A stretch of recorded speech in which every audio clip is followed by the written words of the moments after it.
There's a question here, how to reply with evidence to the saying, take the good and leave the bad. Take the good and leave the bad. And how would you differentiate or know what is good and what is bad if you do not know how to differentiate between the two? This is what the scholars mentioned. Rather, we should know the evil to keep away from it. عرفت الشر لا لشر ولكن لتوقيه. I have known the evil not for the sake of knowing the evil, but to keep away from it. ومن لم يعرف الخير من الشر يقع فيه. And whoever does not differentiate between the evil and the good, he will fall into the evil. Hudayfa radiallahu anhu said, كان الناس يسألون رسول صلى الله عليه وسلم الخير وكنت أسأل عن الشر مخافة أن يدركني فأقع فيه. The Prophet ﷺ, people used to ask him about the good, but I used to ask him about the evil, fearing that I will fall into it. Fearing that I will fall into it. So you have to know to differentiate between the good and the evil. As for going to the books of the innovators and saying, I'll just take the good and leave the bad. If you're at that level of knowledge, وَمَا أَدْرَاكَ, that you will take the bad and leave the good. What will convey to you, or what will guarantee you, that you will take the good and only leave the bad? You may end up taking the bad along with the good. And how many people went astray because of this qa'idah? Shaykh Rabi' Hafidhullah says, they put upon themselves an instrument to accept all these doubts. No. Ibn al-Qayyim rahimahullah said, make your heart like a mirror against bid'ah. And don't make it like a sponge. So when the bid'ah comes, it repels it, not sucks it. So be careful. Take the good and leave, and I will only take the good and not the evil. No. By reading the books of the innovators? No. Stick with the books of the people of knowledge. Suffice yourself with that. I remember Sheikh Muhammad al-Banna rahimahullah used to say, Bukhari or Muslim. And that which is similar to it in authenticity. Khalas. I asked him, Ya Sheikh, why didn't you write a book? He said, what could I add to Bukhari and Muslim? And the hadith sahihah, what can I add to that? And we have already ulama, already written. What could I add to that? Humility. They wouldn't delve into the books of the innovators. Just like that, and make it accessible to the innovators. Just like that. Rather, they warn against these books because you or me or any layman may end up taking from the books of the innovators, the evil as well. So we know, guard your tongue, guard your heart. Just like you guard your house with locks, guard your heart from the innovations. Just to add to that, reminds me of a narration from Ibn Battah in Al-Ibanatul Kubra, that Imam Al-Awza'i rahimahullah ta'ala, the great Imam who died in the year 157 after the Hijrah, he was asked regarding a person who says that I will sit with Ahlul Bid'ah and with Ahlul Sunnah. Imam Al-Awza'i said this individual wishes to equate and make equal haqq and batil. The ijma' of Ahlul Sunnati wal Jama'ah from the Salaf of this ummah is that we do not take knowledge from Ahlul Bid'ah. And the asl, even in the sciences of hadith, the asl, the origin is that the narrations are not taken from the Mubtadi'ah as an origin, except in certain prescribed situations where the hadith is carried from them.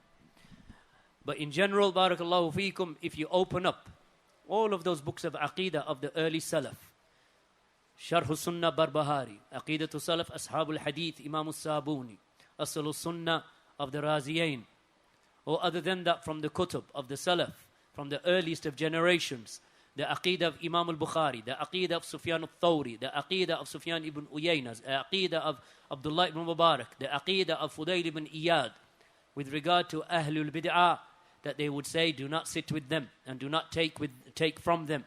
Anas ibn Malik, as Ibn Battah mentions in Al-Ibanatul Kubra, that Anas ibn Malik, a man came to him and he said to him that there is a person who denies the punishment of the grave, and he denies the shafa'ah, Yawm al-Qiyamah. He denies the punishment of the grave, and he denies the intercession, Yawm al-Qiyamah. Anas ibn Malik said that these people, they are kadhabun, they are liars, so do not sit with them. He did not say, take the good and leave the evil, ignore that side of him and take that side of him.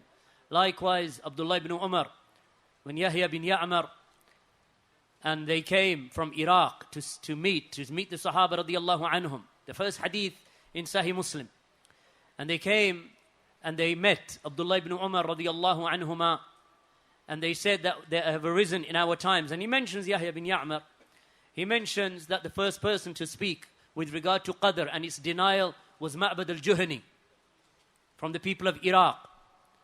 So when he came to Abdullah ibn Umar, he said to Abdullah ibn Umar that their people have arisen in our times and they have with them ilm, they have with them knowledge, but they deny the pre-decree of Allah. The first thing Abdullah ibn Umar said to them, that informed them that Abdullah ibn Umar is free from them and they are free from him. He is free, meaning disassociated from them. He did not say, well, since you have mentioned that they have ilm with them, then ignore that side and take the rest of it. Ijma' barakallahu feekum, which actually reminds me of the title of the book. Shaykh Khalid al-Dhufairi hafidhahullah ta'ala is coming inshallah in 2 weeks. One of the best and the most tremendous works that he has written, which I'll be taking from in my dars, is Ijma' al-Ulama al-Hajri wa Tahdhiri min Ahli al-Ahwa. Title of the book, because that is an origin. The consensus of the scholars regarding the boycotting and the warning from the people of desires, meaning the people of innovation. The question here is, every sect has a name. My question is, who named the sect? Then that is actually something that requires some tafsil. Then some of the sects, barakallahu feekum, have been named by Ahlul Ilm, that they themselves did not call themselves that name. Like the Qadariyah, they didn't call themselves Qadariyah.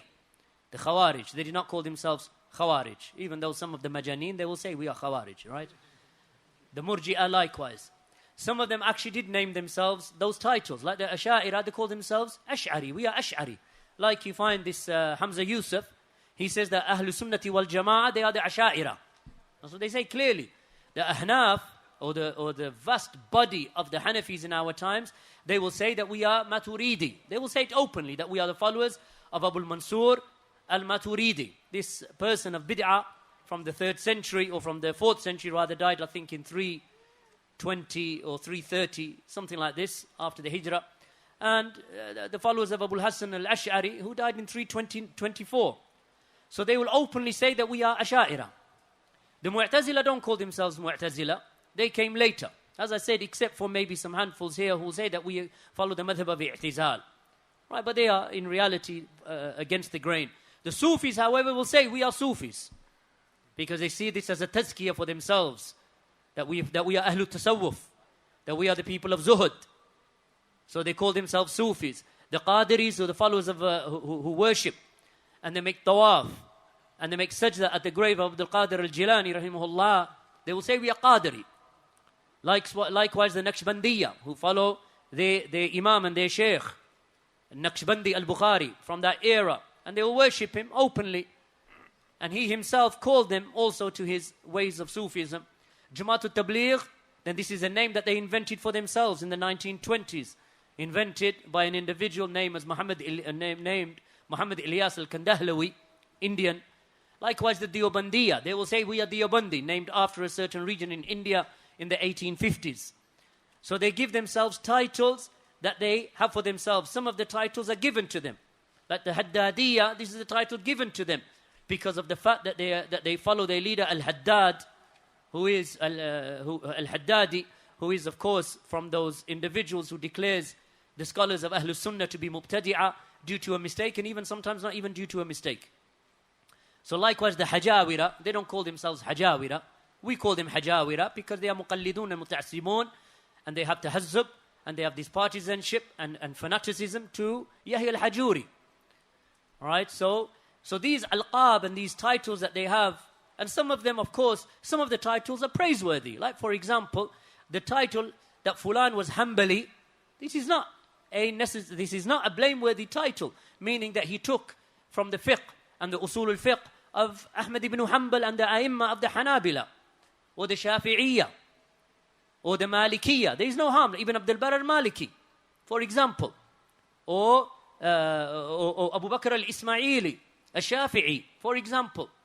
So they have taken these titles on the basis that they take from the fiqh and from the principles of fiqh of those great ai''imma, Imam Malik, Imam Ahmed, and so on, Ibn Hanbal.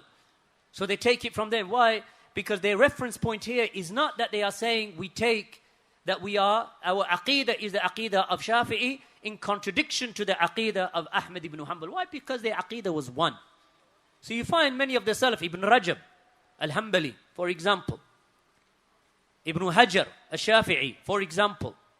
So that type of laqab actually is not blameworthy, as long as there is no ta'assub, and there is no tahazzub, there is no fanaticism, and there is no partisanship to that, and that their reference point is to the Kitab and the Sunnah. But as for the sects themselves, like the Shia, they will say we are Shia. They won't call themselves Rafida, of course, but they will say we are Shia. But they will give themselves other titles, like they will say we are Ithna Ashariya, we are the 12ers, meaning that we follow the 12 Imams, and the 12 of them was a young child who entered into an underground cavern, and he has not left for 1,000 years or more. So they go to that cavern where he is, and they go on top, and they have communication with him. They claim that anytime a calamity occurs in the world, they go to where they claim that he entered under the ground, and then they have conversations with him, they claim, even today. So the Shia will call themselves Ithna, or the Shia will say we are Shia Ithna Ashariya, or they will say that we are Shiat Ali, or that we are the faction of Ali, or they will say that we are Ja'fari. Right? So they try to give themselves these titles, but in reality they are the Rawafid. They are the rejectors, because they rejected Abu Bakr and Umar, and they rejected the Sahaba radiyallahu anhum. So this is what we say with regard to that affair. As for Ahlul Sunnati wal Jama'ah, then their title comes from the scholars of the Sunnah. From them the Sahaba radiyallahu anhum. يَوْمَ تَبْيَضُّ وَجُوهٌ, as Allah subhanahu wa ta'ala said, that on that day, Yawm al-Qiyamah, some faces will be white.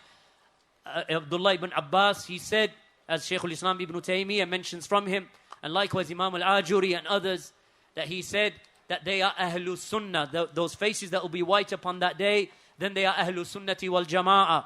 And as for those faces that will be blackened upon that day, then they are Ahlul Bid'ah wal Furqa.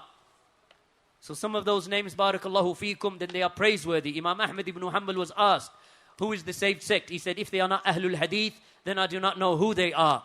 Imam, as for the term Salafi, then Shaykh al-Islam ibn Taymiyyah said, لا عيب من أدهر مذهب السلف وانتسب إليه, that there is no criticism upon the one who ascribes himself to the methodology of the Salaf and the doctrine of the Salaf, and that he follows the madhab of the Salaf, and he ascribes himself to them, meaning that he calls himself Salafi, rather that is accepted from him bil ittifaq, for indeed the madhab of the Salaf is nothing but the truth. Wallahu ta'ala a'lam.